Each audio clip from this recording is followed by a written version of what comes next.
said we got all sorts of Niners apparel for you to wear this Sunday.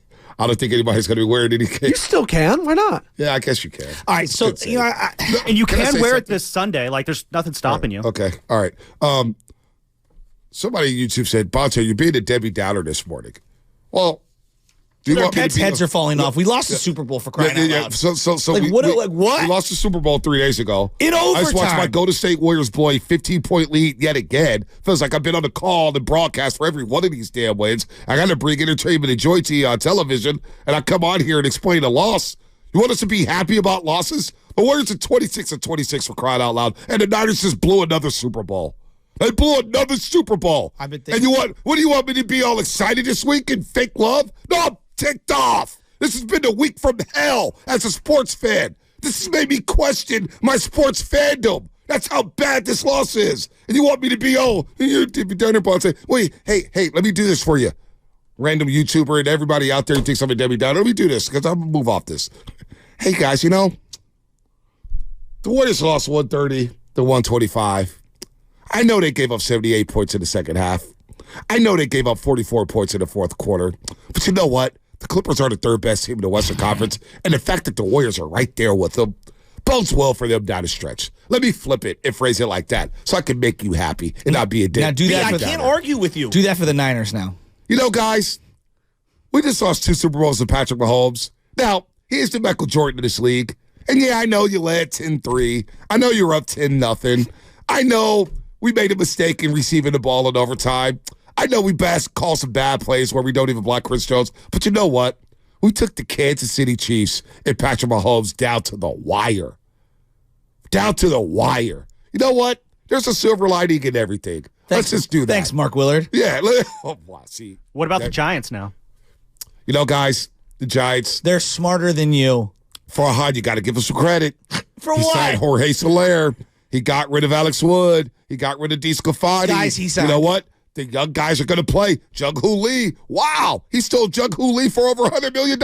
He played in KBO, which is like I like AAA. Jung-Hoo Lee. But you know what? Jung-Hoo Lee and Soler. You know what? There's positives everywhere. So, Let's just become a positive show. I don't. Let's just be us. Let me just no. Let me not be me. Let me just be fruit snacks, Capri Suns, orange slices. Hey, you know what? We came up to 70 points in the second half last night. You know what the kids like? They don't even like those anymore. They like Prime. Hey, how about this? It's like floated with sugar. How about this? I know the Warriors just won 5 in a row. They have won 7 of their last 11. Come The on. 49ers have gone to 4 This championship is like when games in the last someone 5 falls years. in a well, and they're like, they're almost out of the well. Look, they're 3/4 of the way out of the well. Hey, look. Hit me up when you're out of the well. Hey, look, we had a great time in Las Vegas. We got to see the Super Bowl. No, I didn't have a great time. And our 49ers, they came so close to winning the Super Bowl. Oh, so close. I met Mike Florio. I know we haven't won a Super Bowl in 30 years, but you know what, guys? We're getting closer and closer. We're 3 seconds away from holding the kids to the Chiefs down. Okay, so I've been thinking about this long and hard. To hell, Debbie Downer. What do you want me to be smiling ear to ear right now? Sorry, Shasky. No, it's all good. It's unbelievable. Brightside Bonte, I like This- Brightside Bonte, there you go. This loss, I like that. It's the best work. I think we're going to look back at this loss, and it's going to only sting more and more. When I bring up the NFC Championship game against the Seahawks, Oh, my gosh. it wasn't just that it was the end of that particular era. They were physically tapped out. Yep. And a lot of people were in denial that entire offseason, myself included. I'll raise my hand. Hey, we got a young quarterback. He's under a team-friendly contract. We're rolling back a lot of the same guys, but we're missing the heart and soul. And now confidence in the coach is it's dissipated a little. Not that it's all-time low, not that a lot of people want to fire him. It's just confidence is starting to leak from the head coach. There were a lot of people that once we lost to the Seahawks, the way that we lost, it was like, damn, that was such an emotional, 3 years in a row, emotionally devastating losses. You can only take so many of those for a core. And football's violent. Like, that's the other thing. Look at the Patriots. Yep. Look at the Chiefs. You have like 3-year runs with cores, 4-year runs, 5 years. The Niners have had a core of 11 guys for 5 years. That's a great run in this league for this era of football. With salary caps being what they are and how physical and violent the game is and how crazy the injuries are. I'm telling you, that loss, the way they lost, oh my God, it feels so much like the NFC Championship game lost to Seattle because you lost your heart and soul in Navarro Bowman for an entire year, and you kind of knew he was never going to be the same. And it's my guy, Upati, remember him? He was never the same. Agreed. Frank Gore, that was probably his last great season. Absolutely. And I look at losing Dre Greenlaw, like I was listening to Steiny, like, oh, Dre Greenlaw. Do you know how good Dre Greenlaw is? Can we? Do you know how good Dre Greenlaw is? First off, he's the spirit of that defense. Guru was right. Guru was right. They are losing what makes them them. I'm not saying they can't be good. I'm just saying you lose. Watch this team without Dre Greenlaw. They're just different. They are. We saw he was dominating that first half. Cleveland game. We saw that in the Cleveland game. Dre Greenlaw. You don't have Dre Greenlaw. Like, Steiny, I think I understood what he was trying to say, but it didn't come out well. So I don't want to come down at Steiny. They're losing what makes them them. Yeah, no, but I don't want to come down on Steiny Road, but I feel Guru's passion for being angry. When I heard Steiny say, well, it's just Dre Greenlaw, players get hurt. Do you understand that Dre Greenlaw is one of the best linebackers in all of pro football? He was dominating that one game. half of what Fred, like him and Fred Warner are the best duo in the league. I agree. And he was assigned and tasked with running around with Travis Kelce while stopping the run. And you know what? Travis Kelce had 1 catch for 1 yard. And was ready to fight his coach on the sideline. And ready to fight. Had him rattled. And then when 57 went down, come on, Steiny, just look at the sounds. I know you don't watch much football outside of work. Watch Patrick Mahomes when 57 goes down. He goes, Matt Nagy, 57's down, 57's down, 57's down. We're attacking. They felt bad for him, but they said, who's his backup? Exactly.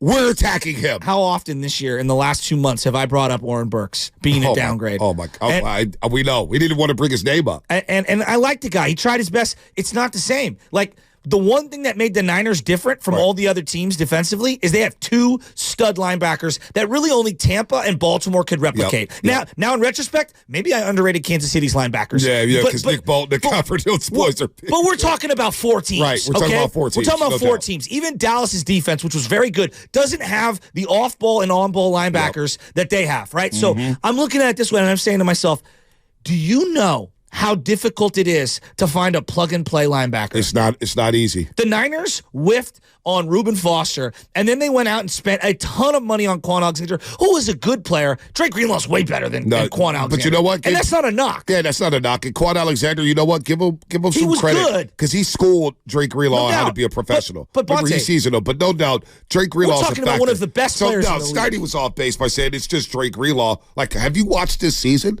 Have you listened to the way we talk about Dre Greenlaw or the league? Like, just watch the game. Number 57. Watch the game. Did you not forget about the Big Dom situation?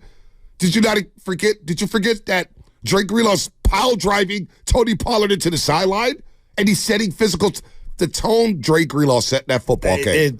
On that third play where his hands hit the Chiefs, he just tapped the ground like he was at Duke University at Cameron Indoor Stadium. I said, we looked at each other and said, oh, Dre's ready to go. Dre is ready to go. He told us midway through the year when they clinched an NFC West.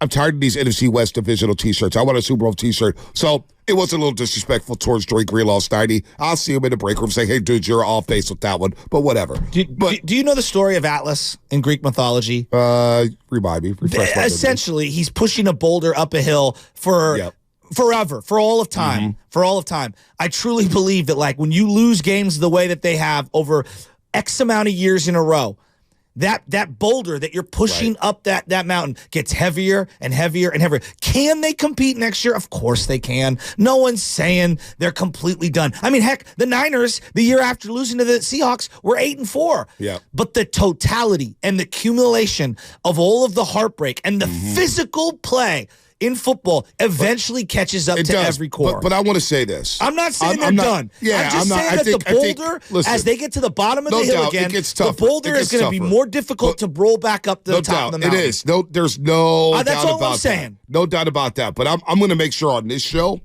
that we're not saying that the 2024 season's over. No. Before it starts. No we haven't got through the draft. We haven't got through free agency. We're not going to say that. But Dre Greenlaw is a tough replacement. It is tough to replace a great player like that. So I don't want to disrespect Dre Greenlaw like that. But the Niners could be back in his position. The core is back. And if they stay healthy, they're still one of the better cores in the NFL. But it is tough to get back to that point. And they're going to have to do it without Steve Wilkes, who I want to get into on the other side.